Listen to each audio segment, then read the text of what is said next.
Mentally going to the same place and you get into this monotonous kind of routine was a little bit mentally challenging and hard for me, because I like being outdoors, but a lot of my stuff had to be done in the gym, and so I've tried to make sure and be as open with my trainer as I possibly could to try and change things up a lot so it's not constantly the same thing. Test your patience being injured, because you do have to be really disciplined, and that I think sometimes can be the difference to how disciplined and you are with the whole process to when you come back and how you come back, kind of thing. So I'm still obviously not at the end, but I've got to make sure that I give myself every opportunity to come back as best as I can. So I'm ready and raring to go next season for the team.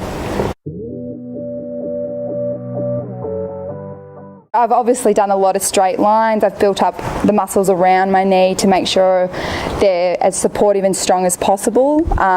Started doing jumps, hops, balancing, single legs, eye shuts, all those types of things. And then now it's about doing those things side to side, incorporating with a netball, running forward, pushing off, and really like the understanding of the progression and the process. I mean, I would not have had the confidence to do a dodge a few months ago if I hadn't have probably known that I'd done everything right to build up the muscles around it. And then the confidence comes to go, oh yeah, I can do that now. But to start I was like, oh, I don't know whether I can do that, because there is that fear of that's how I did it or kind of thing. So yeah, it is definitely a patience thing and a gradual progression, but I'm excited now. Like, I think I see that playing netball again is so much closer in my reach than it was a couple of months ago. So I know that it's not far away. I've just got to make sure I stick at it and keep that discipline up.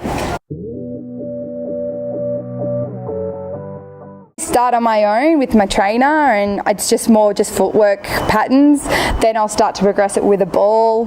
Then I'll start to do it more at probably a higher rate intensity and for longer, because that's the thing that I think I've been learning is I've got to be able to replicate these things when I'm fatigued and tired, because that's obviously when sometimes injuries happen, is because you're not thinking or not doing things properly. So just doing it under fatigue.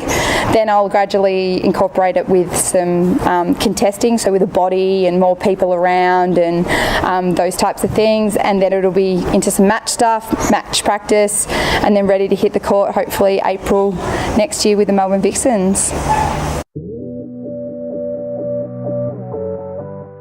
By January, when the Vixens start back for pre-season, I'll be 9 months post-surgery, which is kind of ideal timing. And then our season won't start until April, which will be exactly 12 months since I did it. So, I mean, you look at any silver lining in these types of, disappointing situations, and I've had so much time. So, yeah, the goal is to definitely be out there running around with the girls and doing as much as I can when they hit the ground running in Jan.